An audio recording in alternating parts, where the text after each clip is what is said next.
नमस्कार. मालिकेच्या आजच्या भागामध्ये आपल्याला पाहायला मिळणार आहे की पारितोषच्या भूतकाळामध्ये जे काही घडलेलं आहे त्याच्यामुळं आकाश आणि भूमी या सगळ्यांना खूप मोठा धक्का बसणार आहे. आणि मग पारितोषचा भूतकाळ जेव्हा आकाशच्या समोर येणार आहे तेव्हा आकाशचे डोळे पण खाडकन उघडणार आहेत आणि आकाश हा भूमीची साथ देणार आहे. हे सगळं कशा पद्धतीनं घडणार आहे, पण त्याआधीच रागिनी एक मोठा डाव टाकत आहे. तर रागिनीने ठरवलेलं आहे की काहीही झालं तरीही आज आपण भूमीला संपवायचं आहे आणि त्यासाठी तिने पुढचा मोठा डाव टाकलेला आहे. आणि मग त्या सगळ्यातून आकाश आपल्या भूमीला कसा वाचवणार हे आपल्याला आजच्या या व्हिडिओमध्ये पाहायला मिळणार आहे. त्यासाठी हा व्हिडिओ शेवटपर्यंत पहा. इकडे आकाश ऑफिसमधून घरी आलेला असतो. रागिनी त्याच्या रूममध्ये आलेली असते आणि त्याला म्हणत असते की काय झालं, मी ना आकाश तुझ्यासाठी वेगळं काहीतरी करणार आहे. आकाश म्हणतो काय काय, असं काही नको, सरप्राईज वगैरे पार्टी वगैरे मला नको आहे. रागिनी म्हणते ते काही नाही करणार, पण मला माहिती आहे तू कोणत्या तरी प्रॉब्लेममध्ये आहे, असं रागिनी आकाशला बोलत असते. आणि आकाश मात्र शांत रागिनीच्या मांडीवरती झोपलेला असतो. आणि त्याचवेळी आपल्याला पाहायला मिळतं की रागिनी मात्र आकाशला टॉर्चर करण्यापेक्षाही हिप्नोटाईज करण्याचं काम करत असते. त्याच्याकडून त्याला शांत करण्याचं काम करत असते. इकडे रागिनीच्या डोक्यात मात्र वेगळाच डाव सुरू असतो आणि रागिनी आकाशला म्हणत असते की आकाश, मी उद्या तुझ्यासाठी, तुझी आई ही जी आहे कधीही स्वयंपाकघरात जात नाही, पण उद्या तुझ्यासाठी स्वयंपाकघरात जाणार आहे आणि तुझ्यासाठी स्पेशल असं जेवण बनवणार आहे. इकडे भूमी पारितोषला घेऊन बाहेर आलेली असते आणि पारितोष बरोबर ती बोलत असते. पारितोषला म्हणत असते की सर, खरंच आज तुम्ही मला सोडायला आलात त्यासाठी थँक्यू, पण मला ना ह्या फॉर्मॅलिटीज नको आहेत.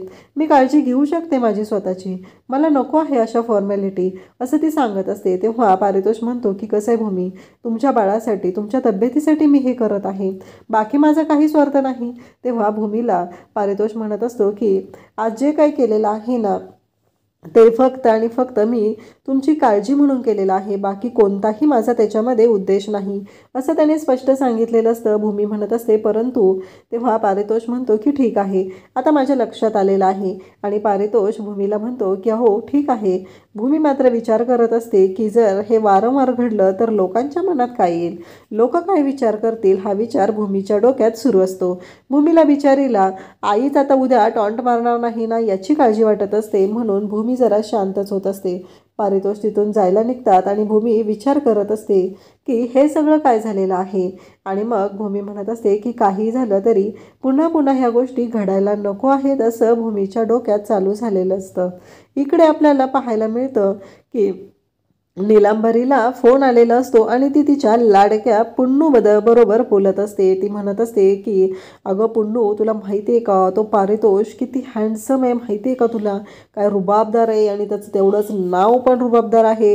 हे सगळं ती बोलत असते आणि म्हणत असते की खरंच म्हणजे मला ना तो माणूस भारी वाटला. तेव्हा पौर्णिमा म्हणत असते जे झालेलं आहे ते सांगतेस काय गं, तुम्हाला गरज काय आहे, आता मी काय सांगते ते ऐक. उद्या ना तुला प्रशांतच्या मोबाईलवरून भूमीला मेसेज पाठवायचा आहे. त्यावेळेस पौर्णिमाला नीलंबरी म्हणू लागते की तू हे काय बोलतेस इतकं, आणि ते वाटतं तेवढं सोपं नाही आहे, ते जोखमीचं काम आहे.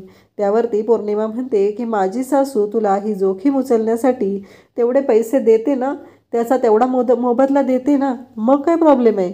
तेव्हा इकडे पौर्णिमाला लगेचच नीलंबरी म्हणायला लागते म्हणजे आता तू तुझ्या सासूची बाजू घेणार आहेस, तर म्हणजे सासूची बाजू घेऊन माझ्याशी भांडणार आहे, माझ्याशी बोलणार आहे. तेव्हा पौर्णिमा म्हणते की जे खरं आहे ना तेच सांगत आहे मी तुला, कारण काहीही झालं तरीही माझी सासू तुला तेवढा मोबदला देत आहे आणि म्हणून तर हे सगळं होत आहे, नाहीतर तू काम केलं असतंस का. आणि त्याहीपेक्षा विचार कर ना, जर त्या भूमीचा काटा कायमचा निघाला तर माझ्यासाठी चांगलं होणार आहे. तेव्हा लगेचच इकडे तयार होते ती म्हणजे नीलंबरी, कारण तिच्यासाठी पौर्णिमाचं चांगलं होणं तेवढंच महत्त्वाचं असतं. तिच्यासाठी भूमी मेली तरी काहीही फरक पडत नाही.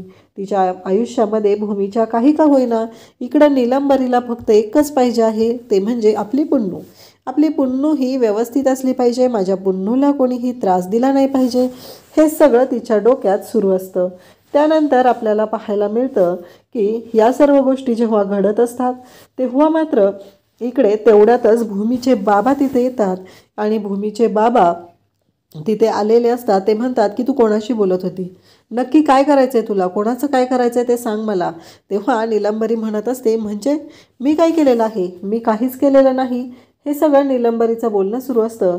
आणि तेव्हा मात्र बाबा म्हणत असतात की मला चांगलंच माहिती आहे की तू काय केलेलं आहेस आणि तू काय करू शकतेस ते, कारण तू कोणत्या थराला जाऊ शकते ना हे मला चांगलंच माहिती आहे.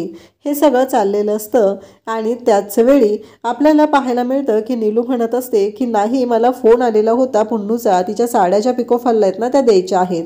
तेव्हा बाबा म्हणतात की हे बघ, तिच्या घरी एवढे नोकर चाकर असताना हे काम सांगण्यासाठी तिने तुला फोन केलेला आहे. हे ऐकल्यानंतर नीलू म्हणत असते की हो, आता तिने केलाय मला फोन, त्यात काय एवढं, मला सांगितलंय तिनं हे काम. हे ऐकल्यानंतर आता बाबा म्हणत असतात की हे बघ, तू जर दुसरं काय करणार असशील तर गाठ माझ्याशी आहे एवढं लक्षात ठेव. काहीही झालं तरीही आत्ता तू जे काही केलेलं आहेस ना ते मला चांगलंच माहिती आहे. त्यानंतर आपल्याला पाहायला मिळतं की भूमी आता ऑफिसमध्ये आलेली असते. ऑफिसमध्ये आल्या रिसेप्शनच्या तिथे ती गुड मॉर्निंग म्हणते, पण तिला गुड मॉर्निंगला काहीच रिप्लाय येत नाही. बाकीच्या ज्या तिच्या कलिग्स असतात त्यांनाही भूमी गुड मॉर्निंग म्हणत असते आणि त्यांच्याशी बोलत असते. त्याचबरोबर तिथे ती सर्वांना सांगत असते की आजचा दिवस आहे आणि हे सगळं तिचं बोलणं चालू असतं. परंतु घडतं मात्र वेगळंच. आणि त्याच वेळी तिथे आपल्याला पाहायला मिळतं की सगळ्या ज्या बायका आहेत त्या भूमीला आता टॉन्ट करू लागलेल्या असतात. भूमीला म्हणत असतात की काहीही झालं तरी कसं आहे, बॉसचा फेवर मिळतोय ना, आणि बॉसचा फेवर तर तुला चांगलाच माहिती आहे, तू काय बॉसचा फेवर घेतलेला आहेस ते. हे सगळं जेव्हा बोलणं चालू असतं आणि त्याच वेळी भूमी मात्र शांत असते. सगळेजण म्हणत असतात की आम्ही कुठं गरोदर होतो ना, आमच्या गरोदरपणात आमची काळजी घ्यायला आणि आम्हाला हे सगळं कुणी, आम्हाला असा बॉस मिळाला असता तर. हे सगळं ते बोलत असतात. तेव्हा भूमीला मात्र वाईट वाटत असतं. भूमी म्हणत असते की नाही, काहीही झालं तरीही मला आता शांतपणे विचार केला पाहिजे. भूमी रडायला लागते, तिला वाईट वाटतं.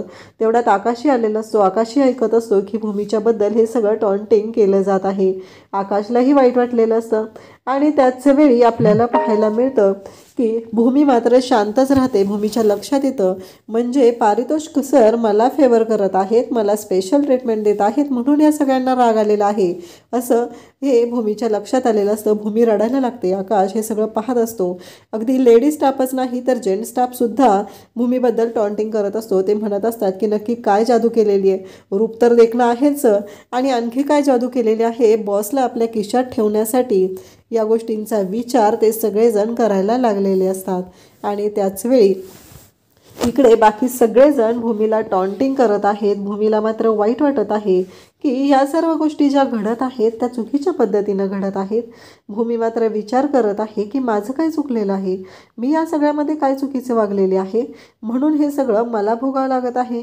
हा विचार आता भूमीच्या डोक्यात आलेला असतो. भूमी मात्र खूपच कासावीस होत असते. तिला वाईट वाटत असतं की या सगळ्या गोष्टी ज्या घडत आहेत या सगळ्यातून कसा मार्ग काढायचा हा प्रश्न भूमीच्या पुढे पडलेला असतो.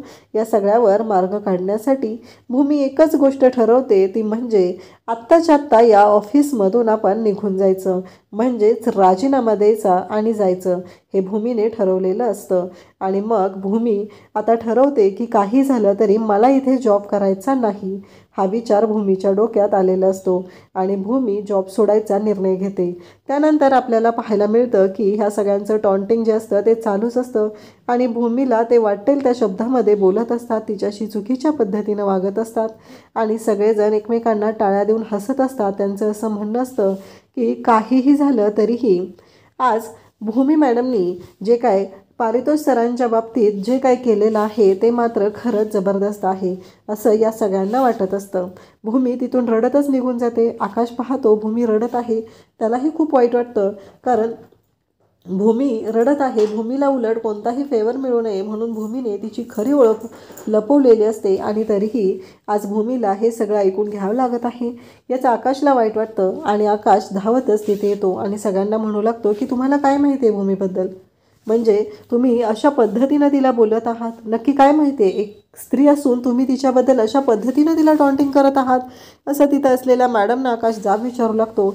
आकाश म्हणत असतो की एक गोष्ट लक्षात ठेवा, तुम्ही जर असं टॉन्टिंग करणार असाल तर मी विसरून जाईल की मी माझ्या कंपनीत नाही आहे तर मी दुसऱ्याच्या कंपनीत आहे, हे आकाश बोलत असतो.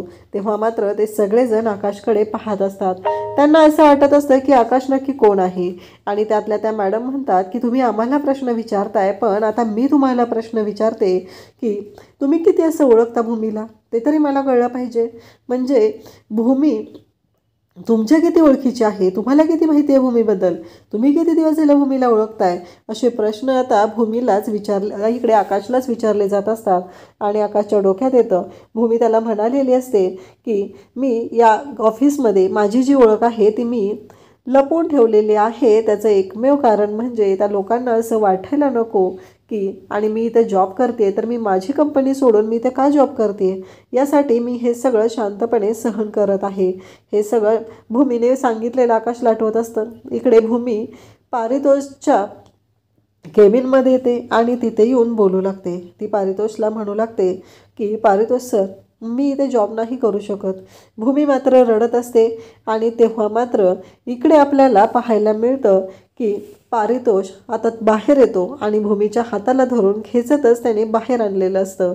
आणि त्याच वेळी आपल्याला पाहायला मिळतं की पारितोष तिथे बाहेर येतो आणि विचारू लागतो की मला आत्ताच्या आत्ता कळलं पाहिजे नक्की काय झालेलं आहे. आणि हो, तुम्हाला सगळ्यांना वाटतं ना की मिसेस भूमी यांना मी फेवर करत आहे, मिसेस भूमी यांच्याशी मी चांगलं वागत आहे, त्यांना स्पेशल ट्रीटमेंट देत आहे. हो, देतो मी मिसेस भूमी यांना स्पेशल ट्रीटमेंट, देतो मी मिसेस भूमी यांना तिथे त्यांना फेवर करतो. त्याचबरोबर मिसेस भूमी यांच्याशी मी खूप चांगल्या पद्धतीनं वागत आहे. आणि तुम्हाला सगळ्यांना याचा त्रास होतो ना, मग तुम्ही सगळ्यांनी माझ्याशी येऊन बोलायचं होतं. तुम्ही मिसेस भूमी यांना का टॉर्चर केलेलं आहे, मला कळलं पाहिजे.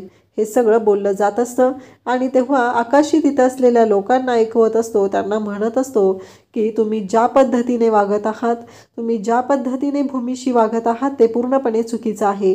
आकाशी त्यांना बोलत असतो.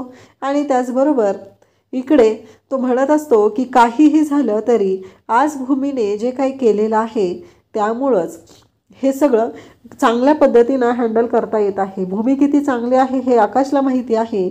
परंतु आत्ता हे जे काही लोक बोलत आहेत या सगळ्यांना आपल्याला शांत करणं गरजेचंच आहे. इकडे पारितोष मात्र भूमीला घेऊन बाहेर येत असतो. भूमी रडत असते.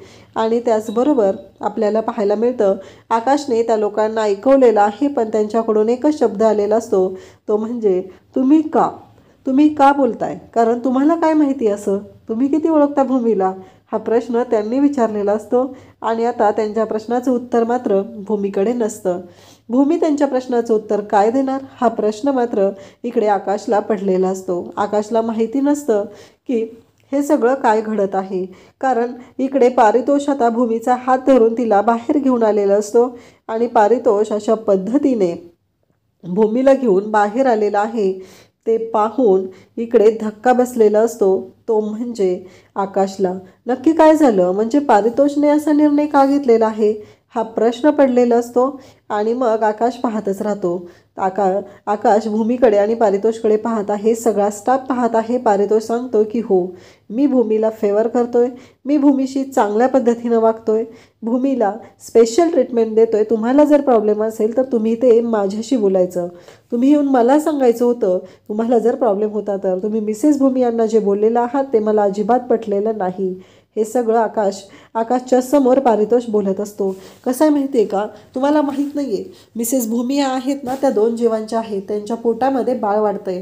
आणि तुम्हाला काय माहिती हो, तुम्ही बोललात मगाशी मॅडम की मिसेस भूमी यांना काय फरक पडतोय आणि त्यांना स्पेशल ट्रीटमेंट का दिली जाते, पण आत्ता मी तुम्हाला सांगतोय की त्या प्रेग्नंट आहेत. तुम्हीही बोलला की तुमच्या प्रेग्नन्सीच्या काळामध्ये जर तुम्हाला असा बॉस मिळाला असता तर, हो बरोबर आहे, तुमच्या प्रेग्नन्सीच्या काळामध्ये मी जर तुमचा बॉस असतं तर तुम्हालाही मी स्पेशल ट्रीटमेंटच दिली असते. हे सगळं बोललं जात असतं.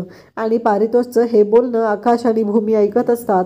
त्यानंतर पारितोष म्हणतो की कसं आहे माहिती आहे का, तुम्हाला काय माहिती आहे हो, की एकदा एखाद्या आईच्या पोटात त्याचं बाळ वाढवत असते, 9 महिने त्याचा सांभाळ करत असते, पण बापही तेवढाच त्या बाळाशी कनेक्टेड असतो. मला माहिती आहे ते दुःख काय आहे, कारण आज मी हे जे काय वागत आहे ना ते फक्त आणि फक्त यांच्यासाठी नाही, तर की ते कोणतीही स्त्री जर गरोदर असेल, तिच्या पोटात बाळ वाढत असेल, तर त्या सगळ्यांना मी फेवर करणार आहे.